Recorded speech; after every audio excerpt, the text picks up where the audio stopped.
केवल एक film flop होने पर छोड़ दी थी film industries. Dada Saheb Phalke award लेने से क्यों मना किया? कांग्रेस ने क्यों कर दी थी उनकी फिल्म बैन? दिलीप कुमार भी थे इनके परफेक्शन के फैन। हिंदी सिनेमा में नायिका तो कई हैं, लेकिन इतिहास में आज भी महानायिका का दर्जा सिर्फ और सिर्फ सुचित्रा सेन को दिया जाता है। तेरे बिना जिंदगी से शिकवा तो नहीं, तुम आ गए हो, नूर आ गया। रहे ना रहे हम महका करेंगे, छुप गया कोई रे दूर से पुकार के। सुचित्रा की खूबसूरती, अदाकारी और आंखों की तारीफें दिलीप कुमार, बिमल दा जैसे आला कलाकार भी किया करते थे। यही वजह रही कि उन्हें स्क्रीन गॉडेस यानी पर्दे की देवी कहा जाता था। सुचित्रा बेहद स्वाभिमानी थी।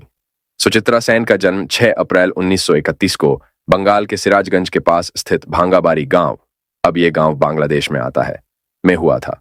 उनके पिता करुणामय दासगुप्ता पौभा म्यूनिसिपल के सैनिटरी इंस्पेक्टर थे, जबकि उनकी मां इंदिरा देवी एक गृहिणी थी। 5 भाई बहनों में सबसे छोटी सुचित्रा का असली नाम रोमा दासगुप्ता था, जो फिल्मों में आने के बाद बदला गया था। आजादी की लड़ाई में छूटा घर परिवार जब 1947 में भारत आजाद हुआ, तब Suchitra Sen Pabna government girls high school की स्टूडेंट थी। आजादी के बाद भारत पाकिस्तान बंटवारे के दंगे शुरू हुए, जिसका असर बंगाल पर भी पड़ा। सुचित्रा के पिता किसी तरह परिवार की जान बचाते हुए वेस्ट बंगाल आकर बस गए।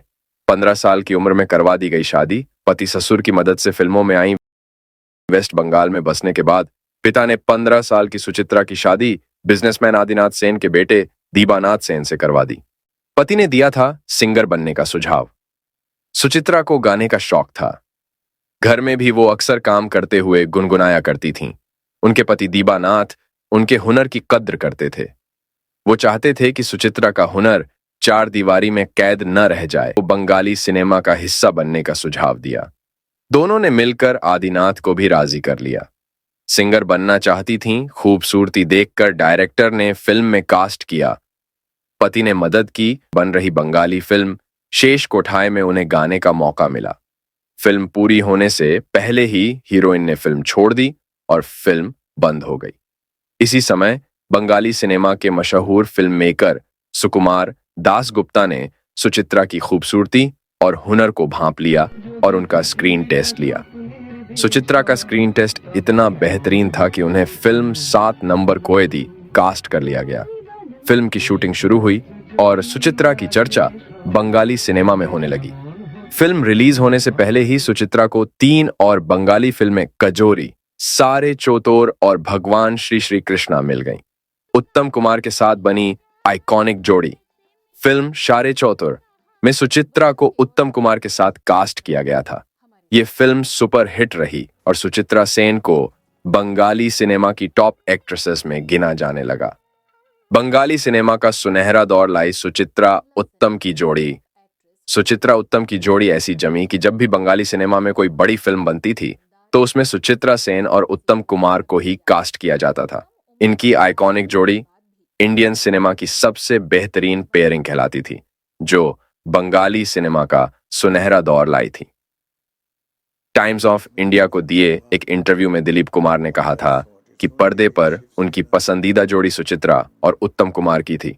बिमल दा की जिद से हिंदी सिनेमा का हिस्सा बनी सुचित्रा सेन।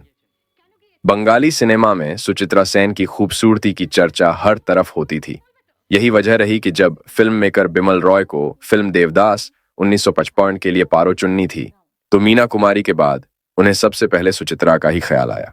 दरअसल उन्होंने सबसे पहले ये रोल मीना कुमारी को दिया था, लेकिन उनके पति कमाल अमरोही ने उन्हें फिल्म करने की इजाजत नहीं दी। मीना ने फिल्म ठुकराई तो बिमलदा ने सुचित्रा को कास्ट कर लिया। दूसरी तरफ फिल्म में चंद्रमुखी का रोल नरगिस को दिया गया था, लेकिन वो अड़ गईं कि वो फिल्म तभी करेंगी जब उन्हें पारो का रोल दिया जाएगा। बिमलदा नहीं माने और नरगिस ने नाराजगी में फिल्म छोड़ दी। नरगिस के बाद चंद्रमुखी के रोल में बीना राय और सुरैया को भी बुलाया गया, लेकिन वो भी चंद्रमुखी नहीं बल्कि पारो बनना चाहती थीं। बिमलदा ने अपना फैसला नहीं बदला और सुचित्रा के नाम पर अड़े रहे। ऐसे में चंद्रमुखी का रोल वैजयंती माला को दिया गया और सुचित्रा बन गई पारो। दिलीप कुमार हो गए थे परफेक्शन के मुरीद। बिमल दा ने फिल्म देवदास की शूटिंग के पहले दिन सुचित्रा सेन और दिलीप कुमार की मुलाकात करवाई थी।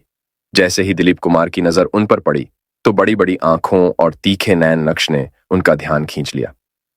टाइम्स ऑफ इंडिया को दी एक इंटरव्यू में दिलीप कुमार ने कहा था, वे अपनी एक नजर से बहुत कुछ कह जाती थीं। एक इंटेंस सीन की शूटिंग के दौरान दोनों को एक दूसरे की आंखों में देखना था। जैसे ही सुचित्रा ने एक्सप्रेशन दिए तो दिलीप कुमार और सेट पर मौजूद हर कोई उनका परफेक्शन देख हैरान रह गया। वो एक ही डायलॉग को 5 अलग अलग मॉड्यूलेशन के साथ बोल सकती थीं। सुचित्रा खामोश रहना पसंद करती थीं, सेट पर किसी से बोलचाल नहीं रखती थीं, लेकिन अपने साथ काम करने वालों को बराबर इज्जत देती थीं, चाहे वो एक स्पॉट बॉय ही क्यों ना हो। पॉलिटिकल मतभेद के चलते सुचित्रा सेन को नहीं मिला नॉमिनेशन। रिलीज हुई फिल्म देवदास हिट रही और फिल्म में काम करने वाले हर कलाकार को चौथे फिल्म फेयर अवार्ड से सम्मानित किया गया। दिलीप कुमार को बेस्ट एक्टर अवार्ड मिला और वैजयंतीमाला मोतीलाल को बेस्ट सपोर्टिंग एक्ट्रेस एक्टर का। हालांकि सुचित्रा को अपने करियर के सबसे बेहतरीन रोल के लिए नॉमिनेशन तक नहीं मिला। मीडिया रिपोर्ट्स में दावा किया जाता है कि उस समय बांग्लादेश भारत के बीच तनाव की स्थिति थी। ऐसे में कभी बांग्लादेश का हिस्सा रही सुचित्रा को नॉमिनेशन नहीं दिया गया। वहीं दूसरी तरफ वैजयंतीमाला ने ये कहते हुए बेस्ट सपोर्टिंग एक्ट्रेस का अवार्ड ठुकरा दिया कि उनका भी सुचित्रा की तरह लीड रोल था। सुचित्रा की कामयाबी उनकी शादीशुदा जिंदगी के आड़े आई। कहा जाता है कि उनके पति दीबानाथ उनकी कामयाबी और स्टारडम से खुश नहीं थे। यही वजह रही कि दोनों के बीच झगड़े बढ़ने लगे। एक बार उन दोनों का झगड़ा इतना बढ़ा कि सुचित्रा कुछ दिनों के लिए अपनी दोस्त और एक्ट्रेस कानन देवी के घर जाकर रहने लगी। डायरेक्टर ने कहना नहीं माना तो शूटिंग के बीच चली गईं घर। राइटर अमिताभ चौधरी से बातचीत में सुचित्रा ने बताया था कि एक दिन वो दोस्त कानन देवी के पति हरिदास भट्टाचार्य की एक फिल्म की शूटिंग कर रही थीं।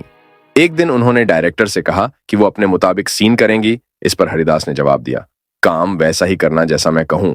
सेट पर दोनों का जोरदार झगड़ा हुआ और सुचित्रा स्टूडियो छोड़कर घर निकल गईं। फिल्म बंद पड़ने के कई दिनों बाद हरिदास उनके पास आए और कहा, तुम्हें जैसा ठीक लगे वैसा ही करना।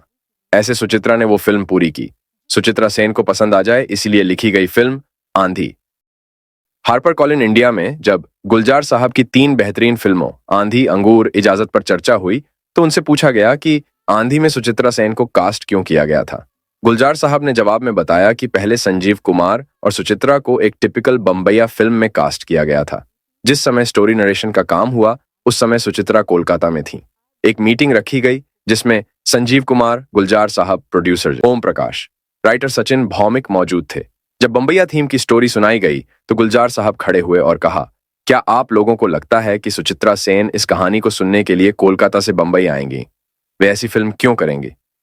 राइटर सचिन भौमिक ने सहमति जताते हुए कहा, सही कहा, ये बम्बई है, हम यहाँ किसी भी एक्टर को बुला सकते हैं, लेकिन अगर सुचित्रा सेन को बुलाना है तो कहानी कुछ अलग होनी चाहिए।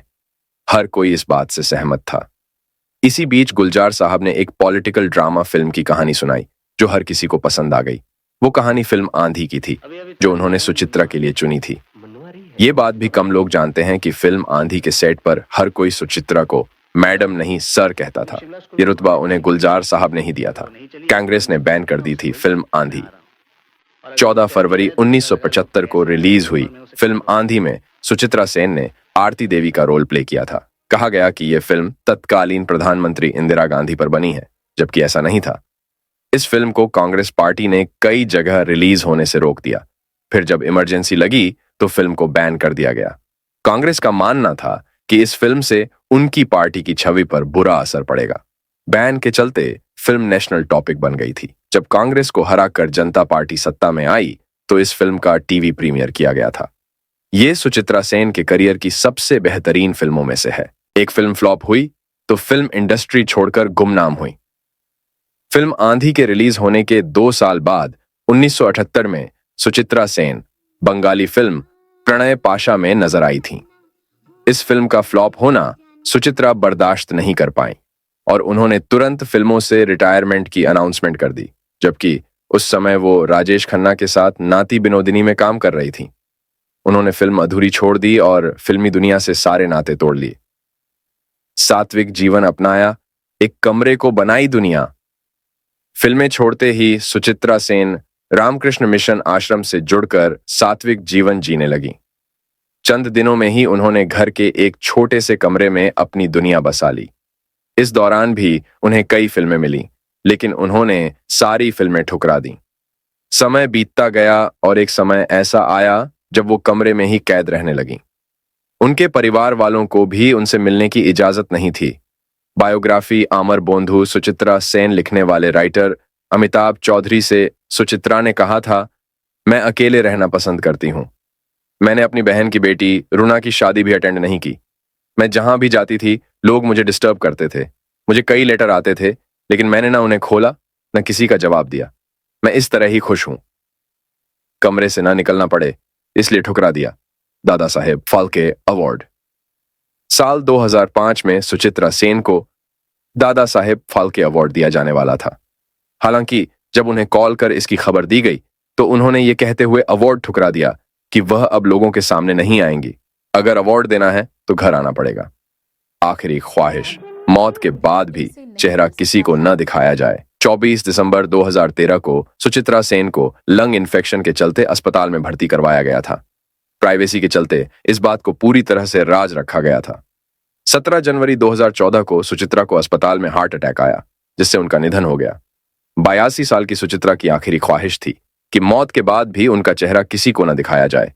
यही वजह रही कि उनकी मौत के महज 5 घंटे बाद ही उनके परिवार ने कोलकाता के कायोरातोला श्मशान घाट में उनका अंतिम संस्कार कर दिया। आखिरी ख्वाहिश के मुताबिक उनका चेहरा ढंक कर रखा गया था, जबकि उन्हें अंतिम विदाई देने हजारों चाहने वाले पहुंचे थे।